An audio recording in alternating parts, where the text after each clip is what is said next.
Combine Walmart, Disney, Netflix, Nike, ExxonMobil, Coca-Cola, Comcast, Morgan Stanley, McDonald's, AT&T, Goldman Sachs, Boeing, IBM, and Ford. Apple is still worth more. The iPhone maker's value has tripled since 2018 as its sales continue to soar as it spent hundreds of billions of dollars on its own stock. It may surprise some to learn that if you took every $1, $2, $5, $10, $20, and $50 bill currently in circulation, you still would not have enough cash to purchase Apple. Apple is currently the most valuable company on the planet, but how does it compare to other publicly traded companies?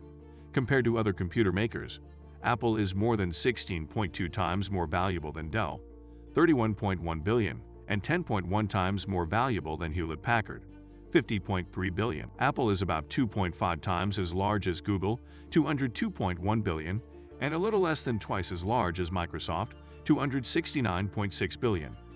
Apple's valuation is approximately equal to the combined market capitalization of the 45 smallest companies in the entire S&P 500. Apple's value is even more remarkable considering how rapid its recent ascent has been.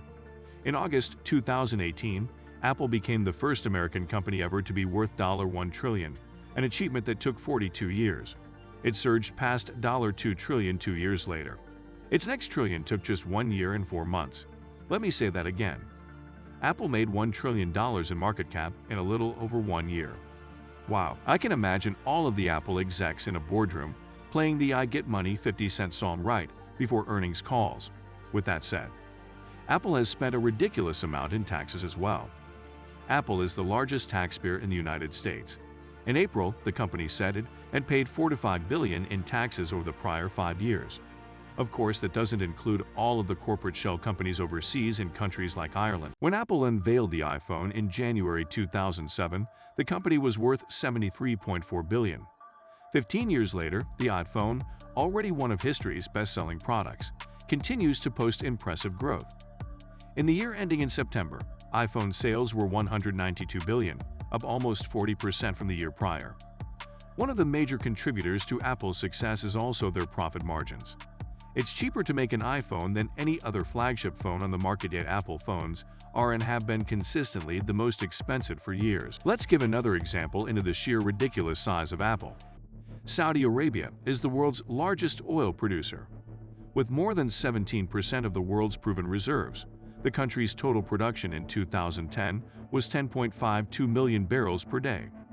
With crude pricing at $107 per barrel at the time of this writing, it would take the country nearly 87 days of full production to generate as much cash from oil as Apple currently has. The New York Federal Reserve has more gold in its vaults than any other location on Earth, with even more gold than Fort Knox. The New York Fed not only houses a portion of the gold holdings of the U.S. government, but also holdings of foreign governments and other institutions. Approximately 216 million troy ounces were located here as of 2008, according to public documents from the Federal Reserve. At $1,700 per ounce, the value of this gold would be $367.2 billion in today's market, but still be less than the total value of Apple. Among the world's largest gold reserves, held by countries and international organizations, no single country could turn in their gold holdings and receive a 100% stake in Apple by today's prices.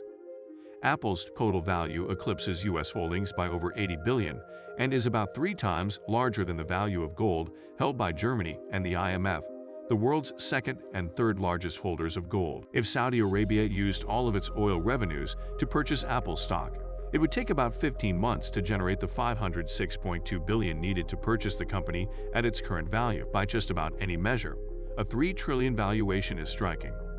It is worth more than the value of all of the world's cryptocurrencies.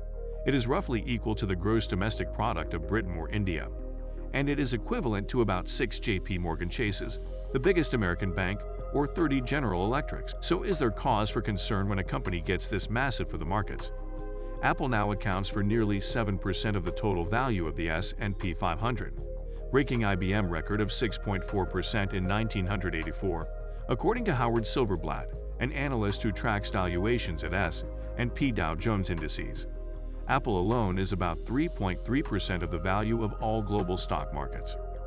Apple's has a tight grip on consumers and an economy that has especially favored its business and its stock. Is that likely to change anytime soon? Only time will tell. Until then, I'm looking forward to picking up the latest iPhone, or at least a kick-butt second market refurbished one. Thanks for watching.